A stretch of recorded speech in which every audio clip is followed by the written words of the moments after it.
Penguin Random House Audio presenta El invierno con mi generación, de Mauro Libertella, narrado por Alejandro Graue. Mauro Libertella, El invierno con mi generación.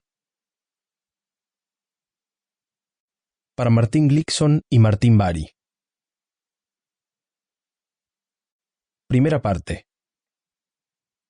Esa mañana, la primera de clases, llegué al colegio vistiendo una camiseta de fútbol.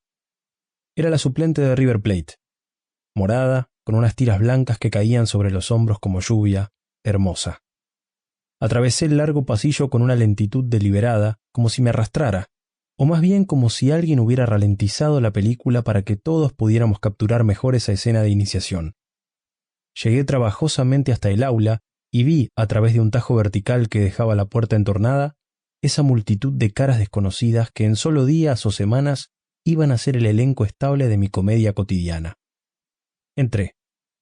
El reparto de asientos y lugares era un momento determinante, porque podía condenarnos a estar todo un año al lado de alguien que no soportábamos. En ese segundo ciego en el que nos instalábamos en un sector del aula y no en otro, se jugaba, para decirlo de modo dramático, el destino de nuestras amistades, y entonces el futuro y la vida completa. Elegí el anteúltimo banco al fondo, fila del medio, uno de los pocos lugares aún libres. Me tocó de compañero un tal Reuter, un pibe alto y de mirada soñadora que parecía no haberse dado cuenta de que la mañana había empezado hacía algo más de una hora y de que estábamos ahí, en un colegio del barrio de Núñez, en tercer año del secundario, en 1998. De esa primera imagen no puedo precisar demasiado, pero sí me acuerdo muy bien del mediodía, cuando un grupo grande de compañeros, recién conocidos, coincidimos para almorzar en un enorme patio de comidas que quedaba a 4 cuadras del colegio. Terror. Apenas llegado me percaté de que mi remera soltaba un olor indisimulable. Todavía no existía esa tecnología que vuelve a las remeras deportivas inmunes a la transpiración. Y empecé a caminar entre las mesas, escoltado por un vaho que me mordía los talones como una sombra. Cargué una bandeja con hamburguesa, papas fritas y gaseosa, el dietario de aquellos años, y me acerqué al grupo, en el que todos se desenvolvían con la torpeza de los adolescentes que se están empezando a conocer. Sus movimientos eran imperfectos, como si algo estuviera inacabado o en falsa escuadra. Algunos esperaban en silencio el momento para hacer su carta de presentación, y otros, los más desenvueltos, manejaban los tiempos de la charla y desplegaban su carisma. Uno de los desinhibidos, sentado al lado mío, percibió rápidamente el olor de mi remera e hizo un chiste, pero yo fingí que no lo escuchaba. Pude ver, eso sí, el efecto en cadena, como un principio de terremoto.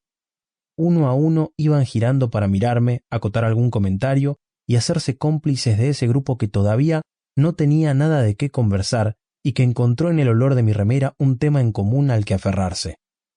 Olorete me apodaron ese mediodía.